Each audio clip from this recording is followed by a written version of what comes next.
Bienvenidos a la entrevista de France 24. Soy Lluís Muñoz.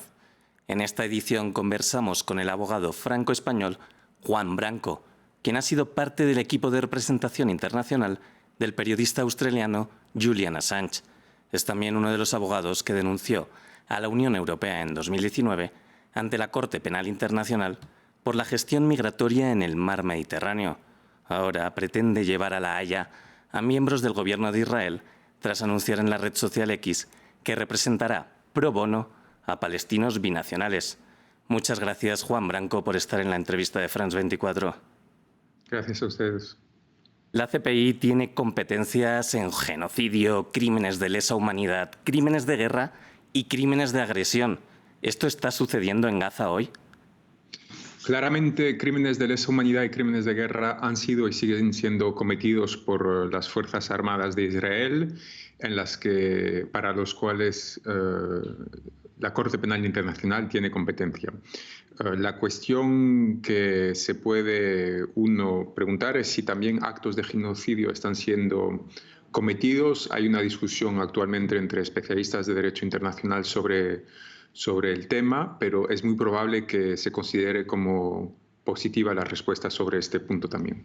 Sí, desde 2021 hay, de hecho, una investigación abierta en la Corte Penal Internacional por crímenes de guerra perpetrados desde 2014 en los territorios palestinos.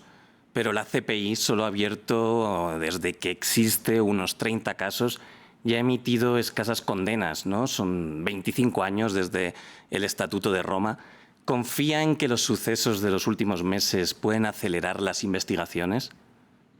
Bueno, confío en que la presión internacional pueda provocar tal vez un cambio de perspectivas en la Corte, pero habiendo actuado en la Fiscalía de la Corte en 2010, recibimos a una delegación de la Autoridad Palestina y yo vi la obsesión que tenían los empleados de la Fiscalía en poner de lado ese caso y evitar quemarse por una actuación que eventualmente podría llevar a represalias por parte, en particular, de Estados Unidos. Y esa posición ha sido constante desde entonces y, en mi sentido, ha creado una forma de complicidad o por lo menos de responsabilidad por parte de la Fiscalía en la situación actual. Lo que estamos intentando hacer es incrementar el coste de esa inacción y la presión sobre la institución y, por otro lado, representar a individuos en jurisdicciones nacionales en países europeos para fomentar la lucha contra la impunidad a ese nivel y evitar que los dirigentes israelíes puedan, por ejemplo, viajar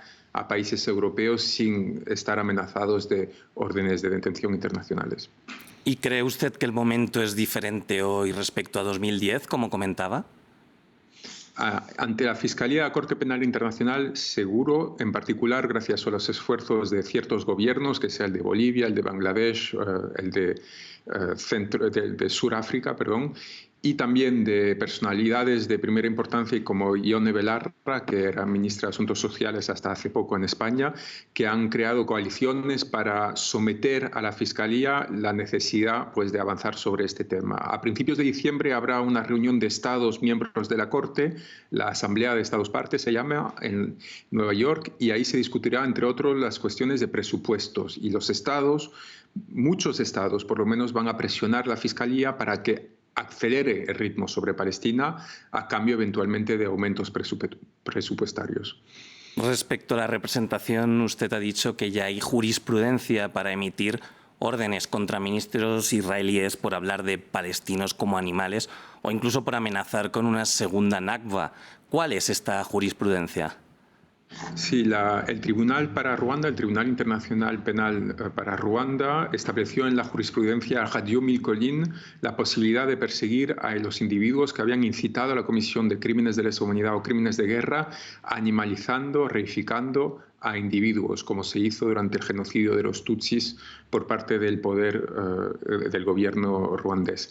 Y en estas circunstancias sería perfectamente posible hoy en día, ya mismo, a la Fiscalía de la Corte de emitir órdenes de detención internacionales hacia personalidades como Ben-Gvir, que han incitado a la comisión de esos crímenes sin necesidad de investigar, porque evidentemente la situación es complicada tanto para la Fiscalía de La Haya como para las fiscalías de países extranjeros que tendrían doble nacionales que quisieran quisieran iniciar procedimientos desde Europa, por ejemplo. La dificultad es simplemente tener acceso a las pruebas y, en particular, a la cadena de jerárquica que ha ordenado la comisión de esos crímenes. Pero en lo que concierne, las declaraciones son públicamente accesibles y pueden, sin ninguna dificultad, llevar a condenas ante la Corte Penal Internacional si la Fiscalía lo desea. Respecto a estas órdenes de detención, Israel no reconoce la CPI. ¿Usted cree que puede llegar el momento de darse probado estos crímenes de alguno de los ministros de Benjamín Netanyahu o el propio Benjamín Netanyahu que puedan acabar siendo detenidos? Pues empezando por esas declaraciones, se podrían emitir órdenes de detención que luego podrían ser ejecutados en el momento en que los individuos en cuestión salieran del territorio israelí y se encontraran en uno de los territorios de los estados parte de la Corte, que hoy en día son 124.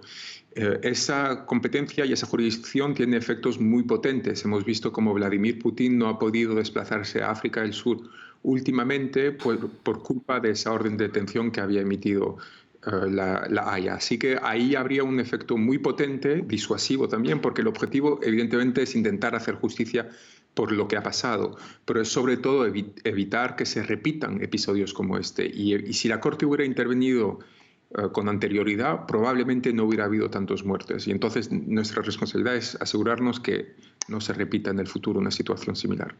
Una situación similar también sería respecto a líderes de Hamás que están en países como Irán, también Turquía, Qatar, respecto a responsabilidades por los ataques del 7 de octubre, ¿cierto? Mire, hemos descubierto un dato interesante. El abogado de Hamás, Gilles Dever, tenía previsto hacer una comunicación a la Corte Penal Internacional en nombre del Hamás el 9 de octubre, es decir, 2 días después del ataque a los kibbutz que rodean a Gaza. Era la parte política de Hamás que había decidido de esa iniciativa. Y evidentemente eso significaba que no estaban al corriente de que la parte militar había decidido estos ataques. Y en el momento en que lo descubrieron, pues decidieron posponer la iniciativa que tenían prevista ante la Corte. Eso significa una cosa, que probablemente los máximos responsables de los crímenes cometidos por Hamás en el territorio israelí están hoy en día en Gaza, más bien que en Qatar, en Irán y en otros países, y habría que investigar más bien prioritariamente en ese territorio. Usted ha denunciado que la Corte Penal Internacional tiene jurisdicción desde 2014 en los territorios palestinos y, sin embargo, no ha habido tampoco ninguna orden de detención, mientras que otros países como Libia o Ucrania se ha actuado mucho más rápido. ¿Por qué sucede? Pues simplemente porque el presupuesto de la Corte Penal Internacional se vota cada año.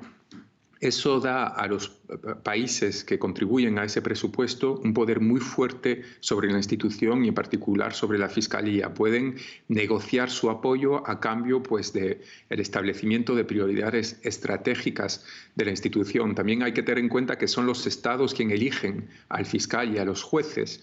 Y en esas circunstancias, pues, los estados más potentes son los que son capaces pues, de llevar hacia una dirección o a otra la institución. Por eso es tan importante hoy en día que esté subiendo primero una iniciativa popular muy importante pues, para hacer presión sobre la institución y también se organicen estados que no son favorables a los intereses de la impunidad, como lo han sido hasta ahora la mayoría de los estados occidentales, a empezar por Estados Unidos, para crear como un contrafrente diplomático pues, que empuje la Corte hacia una mejor dirección.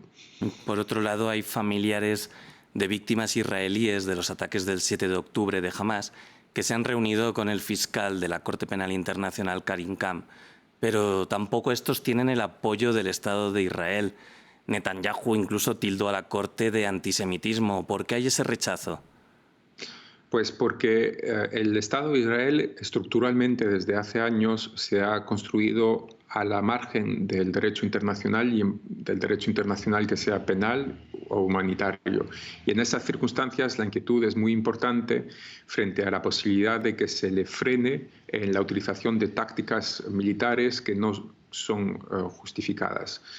Por otro lado, estamos ante un gobierno que es muy extremista, que tiene una reacción a la violencia tanto verbal como física, que es importante y una cierta medida estructural con parte de sus miembros que tienen ideologías si no genocidarias, por lo menos supremacistas desde un punto de vista étnico.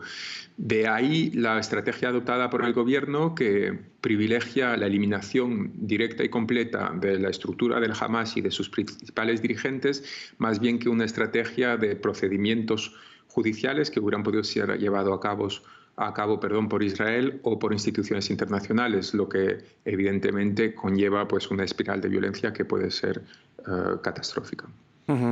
Para terminar, en una entrevista de Al Jazeera, el alto diplomático de la Unión Europea, Josep Borrell, afirmó que lo que se produjo en Israel por parte de Hamas sí que eran crímenes de guerra, pero lo que está sucediendo en Gaza, dijo que él no era abogado de la Corte Penal Internacional.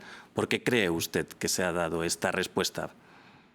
Yo creo que ha habido un alineamiento muy fuerte por parte de la diplomacia europea sobre los intereses de Estados Unidos, que va en contra de los intereses de las poblaciones europeas, y también de la tradición diplomática europea. En esas circunstancias, pues hay una doble vara de medir muy clara en favor del establishment israelí, que no favorece la paz y que no favorece la reducción de la violencia. Está claro para cualquier especialista de derecho internacional que crímenes de lesa humanidad particularmente graves han sido cometidos por miembros de las Fuerzas Armadas de Israel con responsabilidad del gobierno que las ha dirigido. Entonces, en esas circunstancias, esa declaración no se comprende y no se explica desde un punto de vista jurídico y se tiene que comprender a la UNE de consideraciones diplomáticas y geopolíticas.